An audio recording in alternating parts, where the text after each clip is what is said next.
What's up guys, it's Speed here, and today I'm excited to bring you some solo queue tips. So a long time ago, quite a while back, I think almost 6 months ago, I made a video on top solo queue tips to gain MMR in solo queue.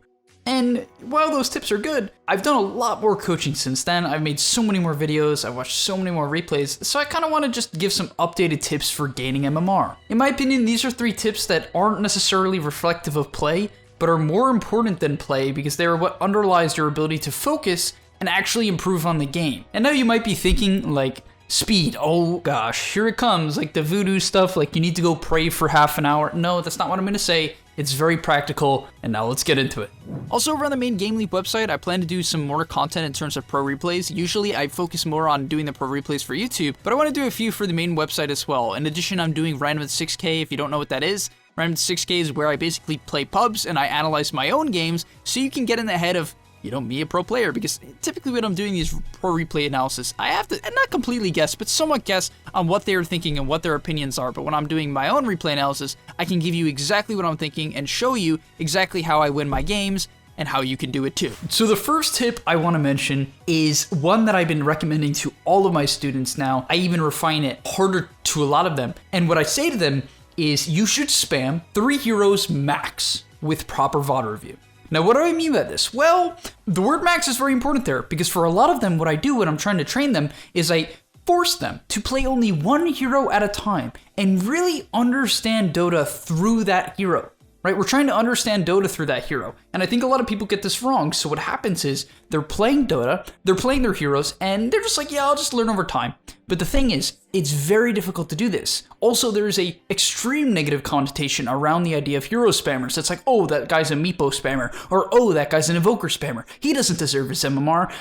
I would beg to differ, but actually what this is more so focused on learning Dota through a hero. I've done this with a carry player who has gone up 1500 MMR. I did this with an offlane player who went up 1000 MMR in 2 weeks. It works. But the thing is, it also came with proper VOD review. Now, I did coach them, right? But at the same time, what they learned how to do and what a lot of us are learning how to do is actually look at a hero and understand it through pros. If you can do this, you will come into the game so much better. You will come into the game so much better because you're going to have goals that you can look for from the pros. You're going to have mechanics and tips and tricks from actual pros, not even through me through a video, because you know, you might not be able to find a video from me that exactly covers the hero you want to learn or is that is up to date on the hero that you want to learn. So what do? You go to Dota 2 Pro Tracker, you watch a pro match, it doesn't matter, but really digest the hero, love the hero, pay attention to what they're doing, how they snowball, how they gank, how they lane, how many CS they have, what items they bought, why they bought those items, what their matchups are, what heroes they decided to gank. There's so much information in Dota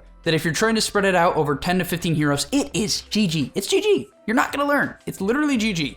So I highly recommend you, because I know a lot of people can't spam 1 hero. It's too boring for them.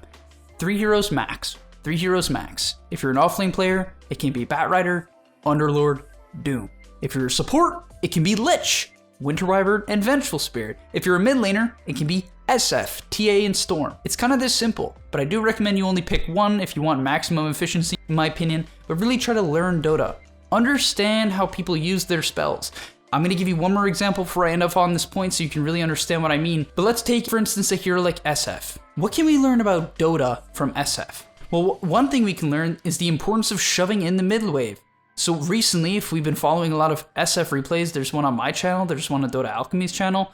What you'll notice is SFs are taking rays. They take rays and they shove in the wave very quickly into their opponent, especially if they're against a hero like TA. What it does is allow them to get an early level 2, contest the enemy hero under their tower, apply pressures with the right clicks because they have less creeps. It's kind of a nice plethora of benefits. But what we can learn from that is simply the idea that if you have spells to push in the wave, you can gain an advantage in trading. So you can then go and apply that concept to every single other hero. That is why, even though my most played hero is 300 games, most of my heroes are like 40, 50 games played.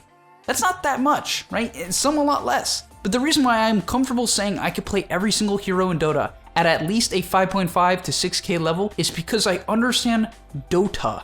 Because I've spammed specific heroes in great length at a time, right? Now, I am the type of player who would, you know, see your recent games with every single different hero in Dota, but there were times, quite often, when I would pick Batrider a ton, and I'd pick Winter Wyvern a ton, and Alk a ton, and Storm a ton, because either they were in the meta, or I thought they were good picks. And thanks for staying with me through that entire point. I just think that's so important. It's like my #1 thing, so I really want to harp on it to kind of convince you guys, because I feel like if I don't harp, maybe I won't be as convincing. So if you give it a go or are gonna give it a go, let me know in the comment section down below, and of course like the video as it helps me out. Now the next point is having quantifiable goals. This is one that I think is particularly important for people who feel like they've hit a skill ceiling or are stuck at a certain level. The reason being that it can be very difficult in Dota to identify what exactly your problems are.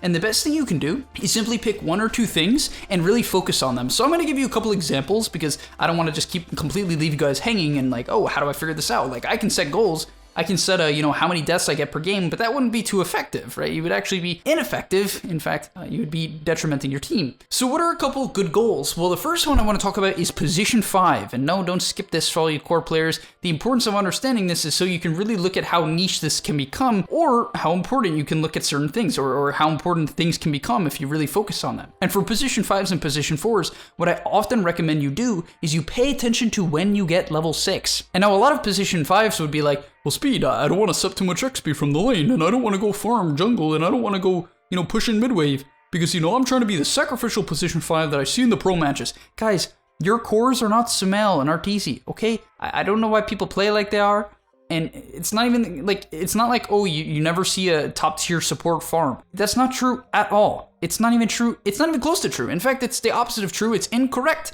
You will consistently see supports taking farm, especially hard farm.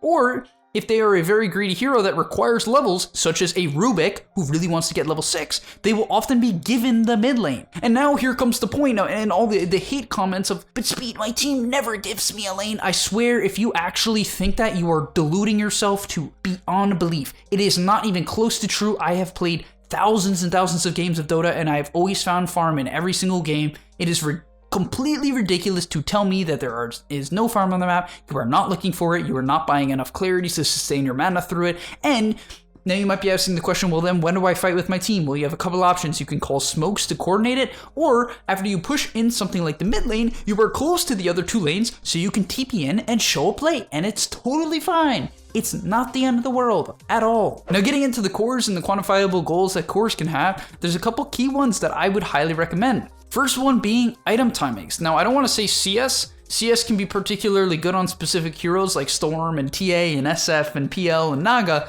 because they're very much focused on jungling, right? But for a lot of cores, it's not about jungling, right? Let's say you're a hero like Ricky, it's not about jungling.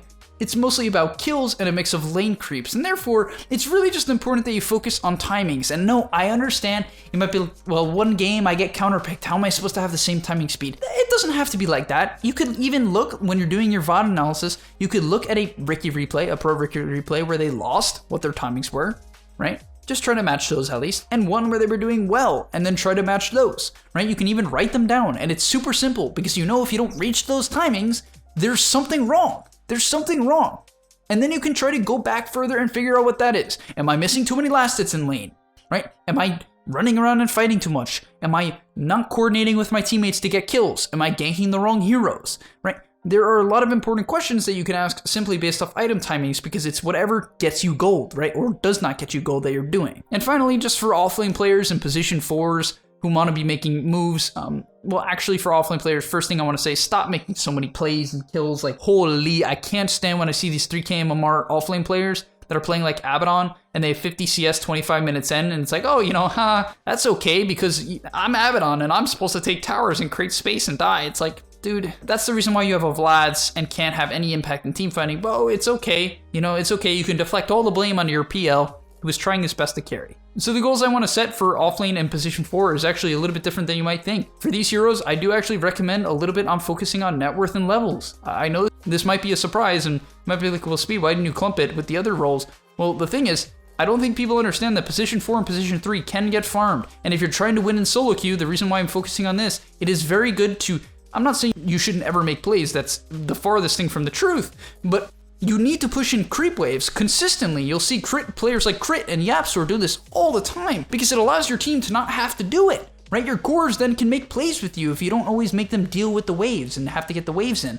I'm not saying take their farm, right? If there's a Storm Spirit and an Alchemist right next to you and you nuke the wave in right in front of them, I would definitely question you. But if there's an open wave in the top side, right, you can kill it, TP mid, smoke up, and then you're being very efficient, right? Don't be the guy who walks around all game. If you feel like you're a playmaker, you gotta also make plays in the jungle and in the lanes. And finally, the last point that I'm gonna recommend is you listen to the song War by Drake, because he is having dinner with Arteezy. If you don't believe me, listen to the song. No, but all jokes aside, actually do check it out though, it is funny.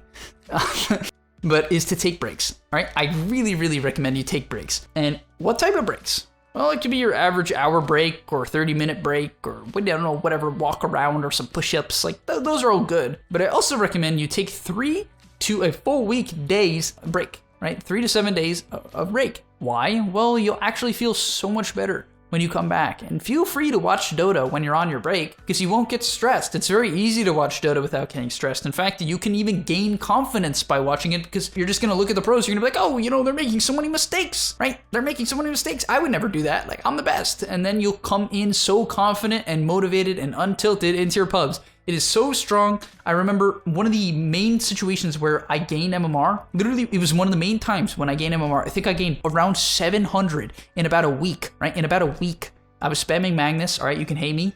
You can hate me. It was when it was quite a while ago. I think it was around 2 years ago. Magnus was strong. I was spamming him. Okay, but the thing was, I had just came off a 2-week break. You might be like, well, Speed, why would you take a 2-week break if you've been trying to go pro for the last 4 years? Well, the reason being is because I had to go to the hospital.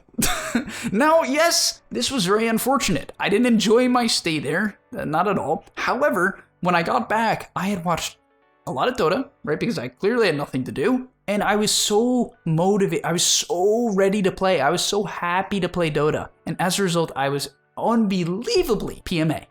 And not the type of fake PMA like I just listened to Shake It Off by Taylor Swift, right? Not that type of PMA. The type of PMA where, you actually feel it. The players around you can feel it because you're just playing well, right? You're playing well. You just say nice play when you gank with, you smoke gank with someone, and all of a sudden, every single call you're making, people are following. You're making good plays. You're not choking, and you're so motivated to even spam heroes because what do you know? When you're not tilted and you're not anxious, you're willing to play the same hero over and over again, even if you lose because you have confidence that is built up over your break. And yeah, that's really what I want to say in this video. I think these 3 main tips of spamming 3 heroes, having quantifiable goals that you can really do on any single role, and taking breaks is by far the best ways to gain MMR. And I know it's not maybe what you wanted to hear, where it's like, oh, you should, pick SF and, like follow this farming pattern. It's not. Like the mental game of Dota is the hardest part by a large margin. I think a lot of you guys could agree with me on that. Dota is so hard to stay mentally strong in. It's like probably the hardest game in the world to stay mentally strong in because you have 4 other random teammates. You're against 5 random teammates. You might be against some Smurfs. You don't know what heroes they're going to pick. There might be some RNG. There might not be. And that is the thing about Dota. So really try to take a break so you can kind of ingest it all and have a good time. Because we got to love Dota. I love Dota. You love Dota. And let's win some MMR. See you in the next video. Thanks for watching. Peace. Are you tired of being hard stuck at your rank? Over at gameleap.com, we have a library of hundreds of guides authored by pro players and coaches covering literally every aspect of Dota. Whether you're looking to master a new hero or role, or just polish up your existing skills, GameLeap is the proven place for competitive gamers to hone their craft and unlock their secret potential. Hit the link on screen right now, to take advantage of our special offer for a 25% discount, guys, 25%, and start your journey today.